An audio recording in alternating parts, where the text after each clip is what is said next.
Let's now go to Parliament because the minority in Parliament is currently holding a press conference to respond to comments by the Energy Minister Boakye Jako during his presser on the contaminated fuel yesterday. Let's take you live to Parliament for latest from the minority on the contaminated fuel saga.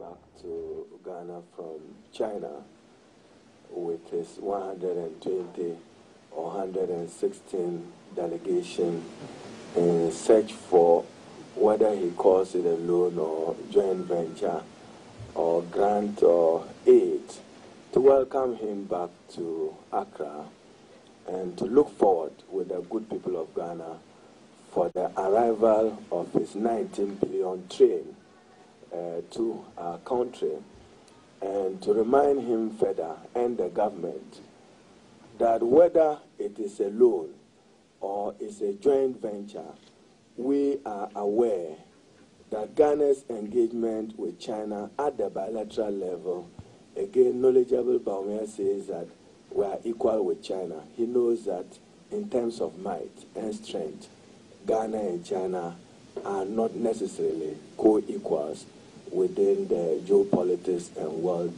politics. But whilst we wait for the Galamsey 19 billion to come into the country, it's important that we remind the Vice President that the ignorant minority is well aware that mineral resources are vested in the President for and on behalf of the people of Ghana. We are mindful that the engagement with China borders on the exploitation of mineral resources, even to use his own words, whether it's bauxite, in whatever quantities he anticipates. But whilst we remind him that under Article 181, it's not only loan agreements that are brought before Parliament, let him be reminded, per the Supreme Court ruling, that under Article 181, economic transactions to which the state is a party are required as a constitutional imperative to have parliamentary scrutiny and parliamentary approval.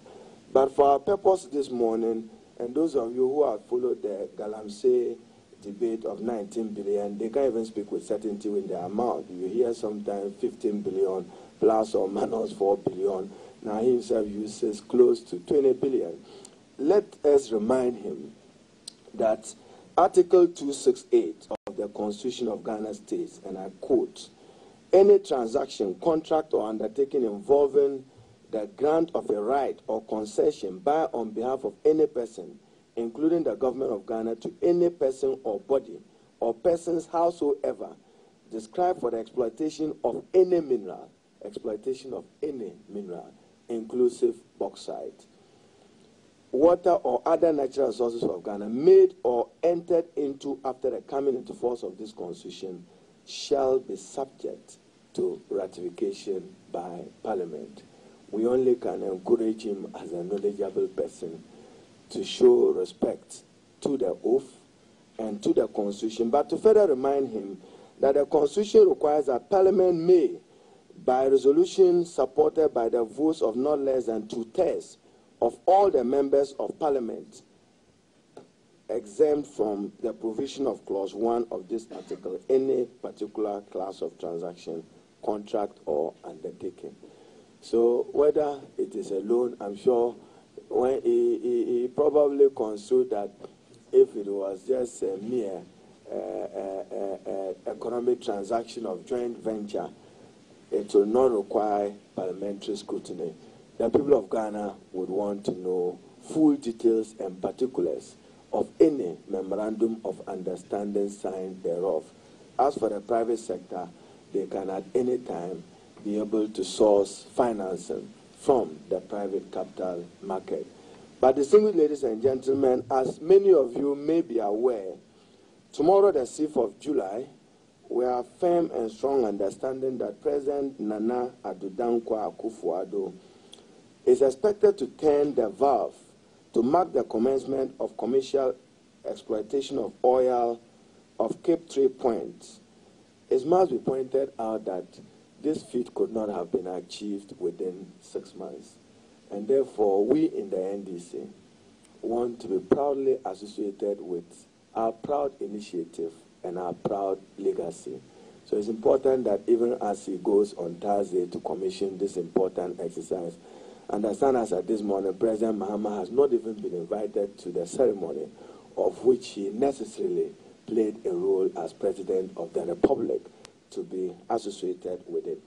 Our dear country prepares to celebrate the first oil ceremony led by Nana Addo Dankwa. That will be his first. And the minority in parliament will join Ghanaians to celebrate it, because we knew what role gas will play in guaranteeing our energy security. But it must be recalled that as far back 2011, the importance of a robust regulatory regime in the oil and gas sector were established very strong institutions, and I'm referring to the NDC government. Many of you recall the Petroleum Revenue Management Act of 2011. You would also recall in it was established a Public Interest Accountability Committee to allow for more transparency and openness in the use of oil resources and reporting back on associated oil revenues. You recall also we passed the Petroleum Commission Act, Act 821, as part of the regulatory bodies. Today, our record with the support of Parliament is passing the Petroleum Exploration and Petroleum Act of 2016, Act 919, has marked a significant watershed for the petroleum, oil, and gas industry generally. So again, want to be credited. You know the lizard, when it falls from the tree and nobody praises it, it praises itself. So we would want to praise ourselves, even though I'm not falling from the tree, that all these institutions were put in place by the NDC government, that they continuously chastise.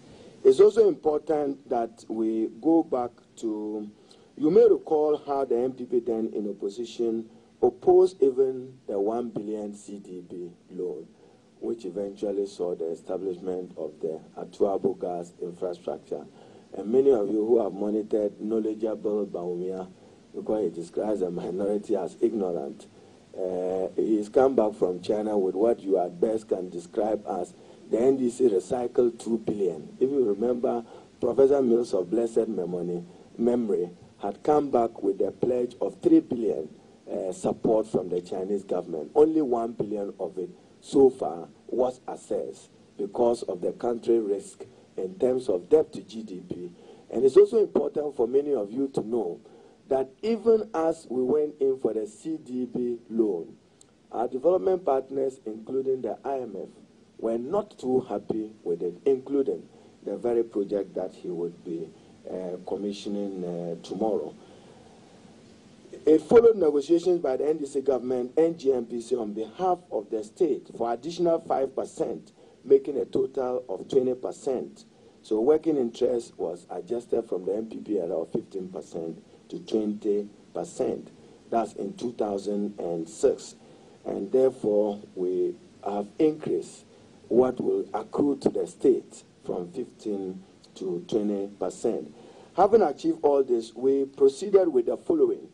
1, oil declaration of commercial quantities, June 2014, 2013, July 13, 2013, first submission of phase 1 of oil plan of development, the POD, December 31st, 2014, partners under the leadership of the Ministry of Energy and Finance initiated OCTP heads of department gas sales agreement, the term sheet, security package, supplementary and fiscal support agreement.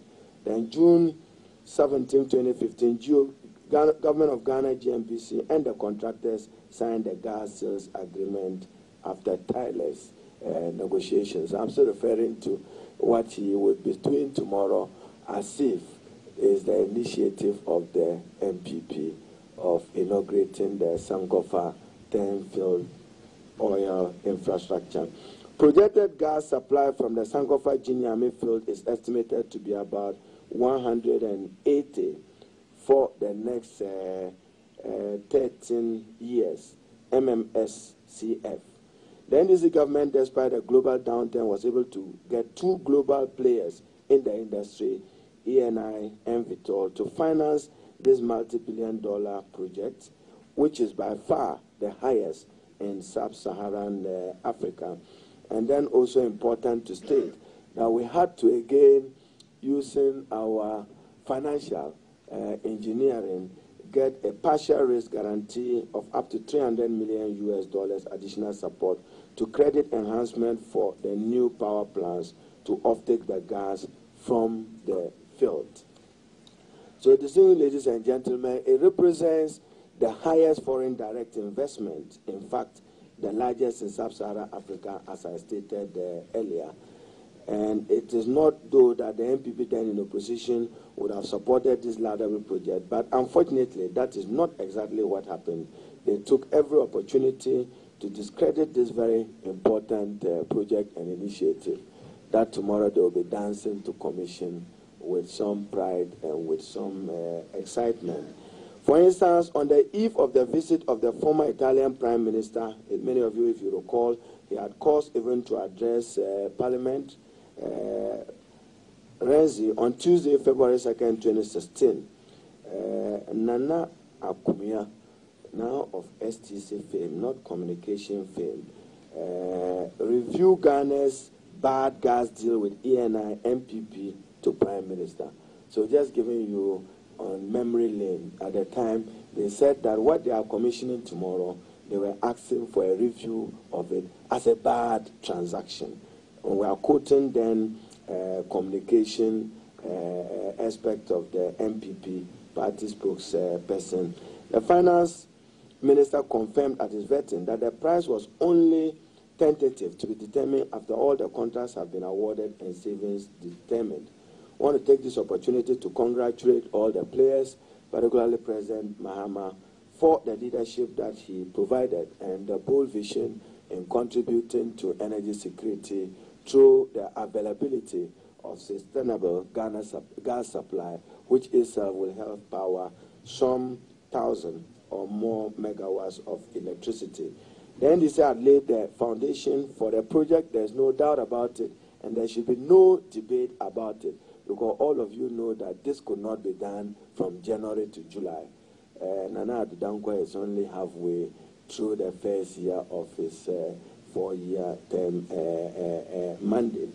And therefore, the GNGC, Ghana Gas Company, completed a gas plant with a 60-kilometer offshore pipeline and 150 gas processing plant at Atuabo. I've already referred to that as part of the issue. So it's important that we bring you up to date so that media practitioners, when you are doing your analysis and discussion tomorrow, you'll be able to contextually appreciate the good beginnings of this particular initiative. Now, let me move you to the second subject, which will be the thrust of today's discussion. And those of you who are experts or reporting on the financial aspects of the economy, this must also be of interest to you. The minority has also noted with concern an announcement by the MPP government, the Nana Adudankwa Bawumia government, to the effect that they intend to issue a 15-year bond to settle what it described as outstanding debt within the energy sector. What is intriguing and interesting for you is that they are using ESLA, the energy sector levy, as collateral receivables for this 15-year bond. What they hitherto describe as a nuisance tax, what they describe as a punitive tax for the private sector of Ghana, and what they promise to the people of Ghana they will abolish upon their assumption of office. So it means that they are coming to extend the tenor of the nuisance, and in their words, and extend the tenor of the punitive tax in their words, and extend the tenor of what they promise to abolish for 15 years. 15 years will mean that at least some 3-4 successive governments will emerge out of it. What we know is that their mandate, necessarily they will go back to the Ghanaian people in 2020. In 2021, the NDC could be forming the next government, and we will review such commitments, because in our view, there was a sunset clause to the energy sector levy, and we did not intend that it should go beyond 5 years. Now, what they promised to abolish, they are extending it for 15 years, and using its receivables as collateral to issue a 2.1 billion energy sector bond. That we find problematic. We are not interested in the contradiction or paradox of their conduct, because for us, it's one promise word breaking.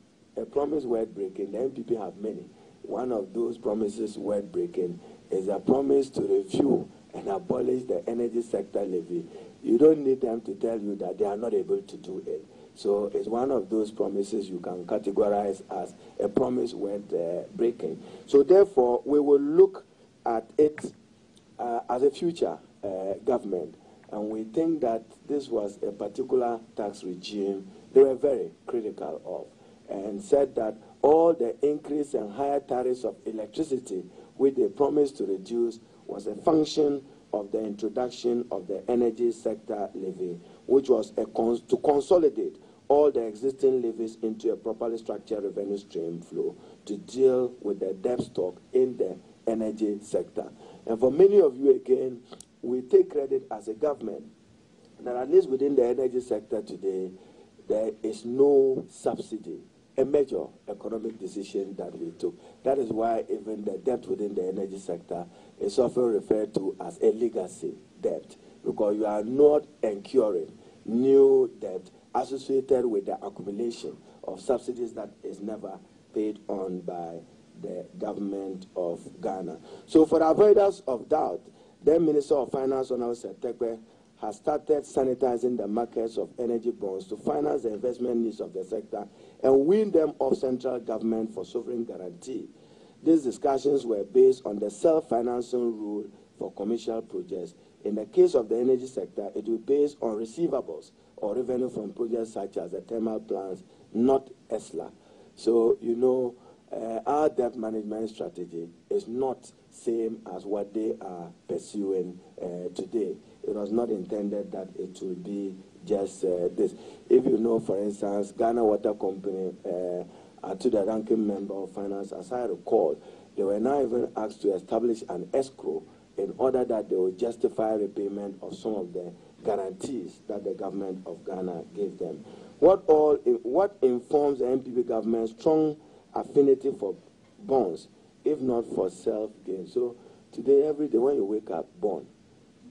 The other day you had another bond, which we'll be touching on before the end of this press conference, of 2.1 billion, that they don't want to come with full particulars, even to the Parliament of Ghana and to the people of Ghana. But we can see their excitement for bonds, and then their excitement to reprofile, and their excitement to increase the tenor of many of these obligations. On the contrary, the Akufo-Addo government has capitulated and seeking to burden Ghanaians with 15-year payment period. This singular act will span 4 successive governments, as I have indicated. We wish to state emphatically and unequivocally that the future NDC government will review this particular transaction, and we are vehemently opposed to a 15-year bond agreement that appears to surreptitiously extend and impose the ESLA on Ghanaians for 15 years. Ladies and gentlemen of the press, that will lead me to the third item for discussion today, which will be Wahala at Bust, corruption at Bust, gargantuan cover-up at Bust. We don't want to believe that they ran away from investigations to throw sunshine on the happening as boss is a result of threats from some leading members of the MPP to expose them if they went high-handed appropriately to deal with this particular issue. We trust that they are not yielding to those partisan considerations. But even as they are afraid, we are worried and we are concerned as a minority that the Bureau of National Investigation, a respected state intelligence and security agency, should not be reduced this low. Should not be reduced this low. And its integrity should not be compromised on the altar of partisan favoritism. And therefore, the BNI, we have some advice for them. You recall that even when we were vetting, there was some official correspondence from the BNI to Parliament, the Appointments Committee, that turned out to be misleading, even though they have not publicly come out to tell us that what they formally gave to Parliament was reliable, accurate, or inaccurate. We challenge them to do so, or else they risk being cited for contempt of Parliament, because they are a state institution of the Republic, and they owe the Parliament of Ghana every reasonable, accurate information. So if they give information to Parliament that turns out to be untrue, they have a duty to establish the veracity of what they communicated. I'm just saying this so that you are not carried away that an investigation which was yet to start has ended, all by the Bureau of National Investigation of contaminated fuel of a person purported to have financed the new patriotic party. As you heard, leading members deal with this issue. Company over there now in famous 5 million liters contaminated fuel affair. Following the expose, the National Petroleum Authority had an official release confirming our position. Also, another state institution to somersault after a few hours. They don't know that official communication is official communication. They already communicated to the people of Ghana what your position was and whether the entities that they were dealing with were registered with the MPA in accordance with law. Whether they were licensed by the MPA, we hear they are in a hurry like Nana Adudankwa. Both PNI and the MPA are in a hurry, and in a hurry to vindicate what is yet to be investigated and what is yet to be established. The MPA further confirmed our position that Moving Pina Energy and Zoop Oil are not licensed. They were not licensed to undertake any commercial activity in the downstream petroleum industry. So how come that there were those that won a contract, and today we don't merit even an investigation to establish this and then to share that with the people of Ghana? The statement went as far as confirming that the activities of these entities therefore infringes on Section 11 of the National Petroleum Authority Act 691 of 2005. The Minister of Energy, Mr. Boakye Agyarko, whose ministry has supervisory role over this petroleum sector SOE, subsequently issued a statement a day after our press conference on the 28th of June, in which he promised setting up an 8-member investigative committee to look into the scandal. I'm sure that process is being strangulated by the BNI. So as for the minister, he shouldn't be doing press conferences again, because who is to believe him again? You set up a committee, you are told that the committee cannot work. So you see, there are interesting times in our country, and we demand that every fact of the conduct of the MD of Posts must be made available to the people of Ghana. This naked cover-up is an insult to Ghanaians and an affront to the laws of Ghana, disrespect to the National Petroleum Authority, disrespect even to Parliament, because we raised it as a minority that we were interested in a full-scale investigation on the matter. Only for the BNI to say that the matter, Yamutu, those of you who hear Hausa, that this matter is dead at birth. So it means stillborn, you know, stillbirth of an investigation into a matter with borders on fraud, with borders on corruption, with borders on matters that will threaten the lifespan of vehicles and its users who may be using some of this contaminated oil. The signs are now crystal clear that the Nana Addo Bawumia government has no commitment to fighting corruption and to exposing it when it is their own, it's a cover-up. So we will be interested in knowing how this matter particularly developed. We know that the MPP's approach to fighting corruption is to hold press conferences to equalize. When the minority does a press conference, what they do is to run quickly and say, okay, go back and do forensic audit of boss. Why were you not doing it already? if you believe it was an exercise that you ought to have done.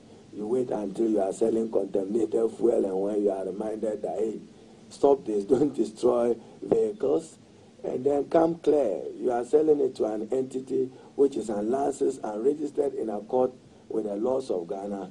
Because of some threat from some party quarters, you get the respected state institution of BNI to chicken in and issue that particular statement. You recall what a member of parliament of the NPP reported publicly to have said in respect of this matter. He cannot be fired. Nothing can happen to him. If something happens, I'll share with you how you won the election. So we now know that elections were won somehow, on some ways, that someone is purporting to know and will make it known to the Ghanaian people at the appropriate time. Ladies and gentlemen of the press, that should be bringing me to the last end of the issues that we intend to deal with. And may I now take you back to memory lane, 2.25 billion Ken Bond Gate. You remember we had filed a half-hour motion on 31st May 2017, pursuant to Standing Order 49 of Parliament for the 2.25 billion controversial bond. And we're seeking, and I quote what the motion said, the full complement of documentation related to the issuance, the participants, the utilization of process, and the currency in which the bond was settled. Pursuant to this motion, the Finance Minister appeared before Parliament 7th of June 2017. He responded to the half-hour motion, even though per our rules you normally will not even see debate on a half-hour motion. But in the interest of transparency and the public interest, the Speaker accommodated some of it, in view of the technical nature of it. But after diligent research, both in Ghana and abroad, and scrutiny of the documents presented to us by the Finance Minister, we want to be able to share the following with you. So those of you who are in the financial market, prospectus. Contrary to the impression created by the Finance Minister that the prospectus for the issuance of the said 2017 bond was entirely new, we can reveal authoritatively that the notification document or prospectus he presented to Parliament was the same prospectus of the NDC government, previous, if you want to describe as so, in the issuance of its September 2016 bond, which was based on an unfettered book building approach. It is important to note that the two transactions are distinct in their features, as well as the nature of the legal and financial obligation they impose on the sovereign people of Ghana. So I'm talking in respect of the 2016 bond and the Ken bond of 2017 are not the same. They are distinguishable, and you should be able to understand the difference. The recent 15-year 2017 bond attracted a premium, and you must be interested in it and the implications for the future of our country. Additional or punitive payment on call or early redemption, whilst the other 2016 bond under the NDC did not attract any side punitive premium. So the distinction is that the 2017 bond had inbuilt in it a premium, punitive. If there is a call, there would be consequence financial to the Republic, unlike the 2016 bond. It is worrying. Is it not worrying and conflicting that the government of Ghana agrees to pay a premium on early redemption when we're told that the 2017 bond issue was made against the background of better investment climate? So if you had a better investment climate, why put in a premium in terms of an early call of it? We must of necessity point out that our research has revealed that industry best practice frowns upon the same prospectus being used for the issuance of two ostensibly distinct and unique bonds. So what he has done, he has not even satisfied the industry players. In other words, the same prospectus cannot be used without affecting the appropriate changes to ensure conformity with the nature and character of the bond being issued. That happened not to be the case in the transaction under scrutiny. The same prospectus was used for the two separate and distinct transactions in violation of the industry practice. Given this background, is there merit in the suspicion that a 2017 transaction had a tap-in element in the 2016 bond? Is a question we are raising, and that this is what actually justified the use of the 2016 prospectus, because he was tapping into 2016 he used a 2016 prospectus and not had he portrayed to Ghanaians through Parliament that he was coming with an entirely new prospectus. If it is true that there was two separate transactions and there can be no argument that they truly are separate and distinct from each other, then under Article 181 of the Constitution of Ghana, Parliament has a unique constitutional duty to approve the terms and conditions of the loan contracted by the government for and behalf of the sovereign people of Ghana in respect of the 2017 sovereign bond. So we take the view that the Minister for Finance was profusely wrong in stating publicly that the 2017 and earlier 2016 bond were the same, and therefore in substance does not require further parliamentary scrutiny. One of it, I've already highlighted, premium. You know what a premium means? When there is an early call, there would be a cost to the people of Ghana. Additionally, it is useful to ask if the premium, the additional or punitive payment, was demanded by any particular investor at the point of the offer or even before the bidding process started. In essence, we submit that the finance minister was not truthful and transparent when he appeared before the August House. Why is Honorable Ken Ofori-Atta hiding so much from the people's representative, and for that matter, the people of Ghana? You know, he said it was something sensitive. You remember the word he used? We say is public sensitive for him to come with the full particulars of this transaction in the public interest. Furthermore, may we stress that unlike previous domestic and foreign sovereign bonds, the 2017 bond issuance had callable obligations in the payment clauses. It therefore makes it, let me take that, it had callable obligations, the 2017 bond. It therefore makes it possible to take advantage of market conditions at the time of redemption, especially if these market conditions became favorable. This is now possible since under the escrow and buyback initiative, the NDC government was able to redeem over $360 million sovereign bond.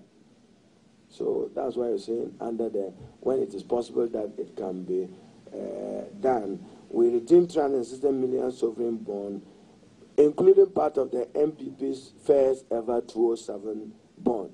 You know, the one they use part to pay salaries when they come and tell you that they have been better managers of the economy. From the sinking fund, which was set up by the NDC from our oil revenues, thanks to the vision and wisdom of Seth Tepe in getting that particular fund set up. It is in this context that we call on the Minister of Finance to publish and further submit the pricing supplement for the issuance of the 2017 domestic bond to the House. After all, eventually the premium being demanded upon call or early redemption of the bond will be paid by all Ghanaians. Therefore, we make that demand of him. Disclosure of participants in the bidding process. We also requested for information in respect of that. We should turn to the issue. The minister was required to furnish the House with the participants of this controversial bond. The minister declined to heed this simple and harmless call with a rather unacceptable response. He said it was market sensitive.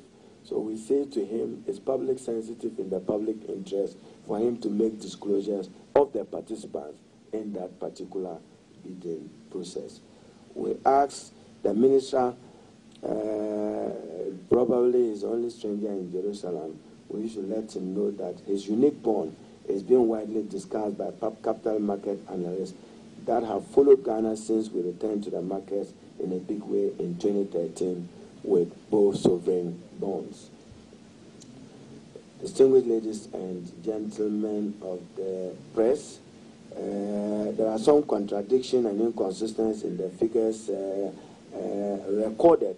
And then again, ladies and gentlemen of the media, you should be interested. The Securities Exchange Commission, a very important institution for the capital market, even as we speak today, have not been put in place. Ordinarily, it should be approving of this bond before they proceeded to the market. On this one, they are not in a hurry. They are not in a hurry to see the Securities and Exchange Commission put in place as an important public institution. We demand an earnest recomposition and establishment and inauguration of the Securities Exchange Commission. And then, surprisingly, according to the document presented to Parliament by the Minister of Finance, in case of this controversial 2.25 billion, which is 9.7 billion bond, the other books amounted to only 4,804,230,000, which is just about half of the total amount that was raised. Why was it so? What are they hiding? And worth emphasizing that the two other books under reference relate to the 7-year bond and the 15-year bond. Are we to infer from the 4.8 billion did not go through the other books? That is according to the Finance Minister's Appendices 7 and 8 as attached. So we'll make those full documents available to you if you require them. If that happens to be the case, then the pertinent question is, how did the ministry and the transaction advisors raise the additional amount? Because we have reportage for the first 4.8, not the entire 9.7. The public and Parliament deserves to know.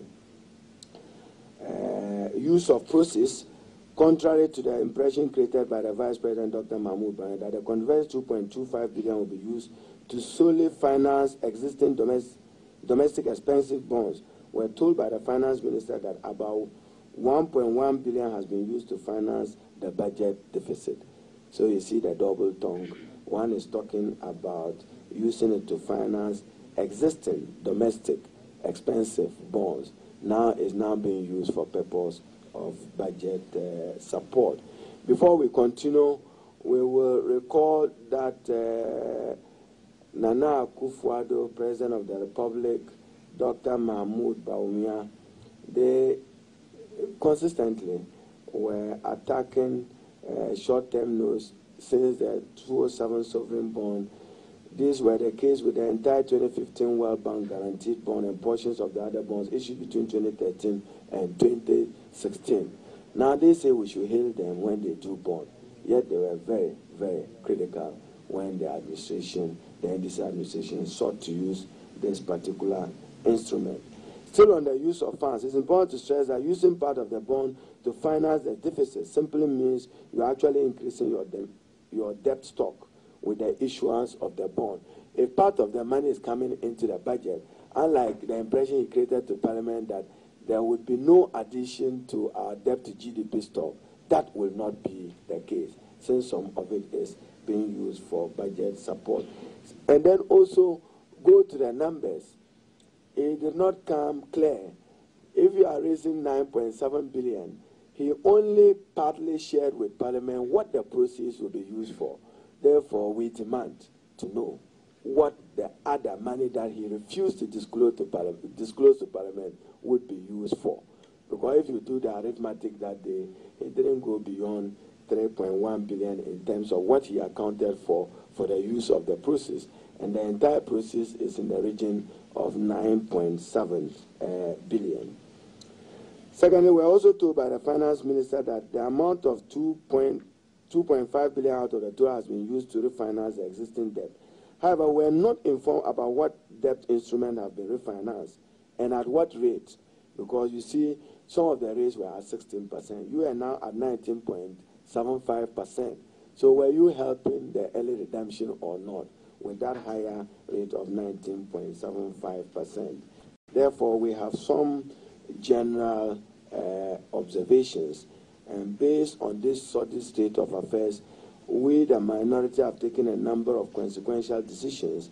We have continued to pursue our position with the Securities Exchange Commission of the United States, which is ongoing. And we are pleased to let you know that the petition is receiving their attention.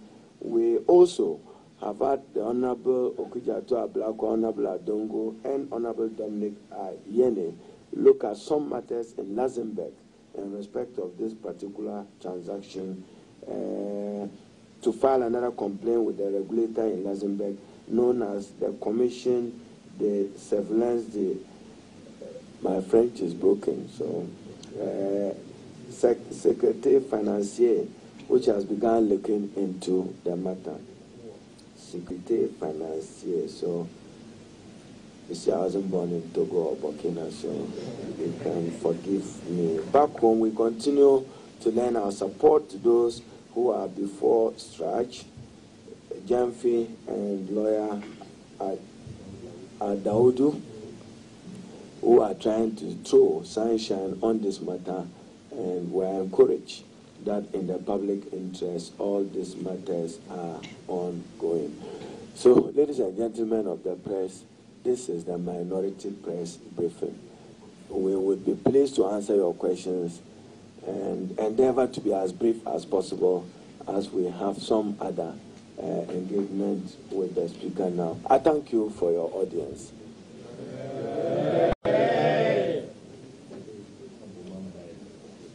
Yeah, I think we'll start with the questions. We can take about 4. The leader will respond, and then we'll take another round, and I'm sure we'll be done. So, as we said, you identify yourself, the media house, and then your question. Please, let's try to be as concise as possible. One man. So that was the Minority Leader Haruna Idrisu there addressing the press in Parliament concerning a number of issues, including this Bost's contaminated fuel scandal. This is all we have for you by way of News Desk today. My name is Daniel Daze. Many thanks for joining us. See you at midday for the Joy News Today.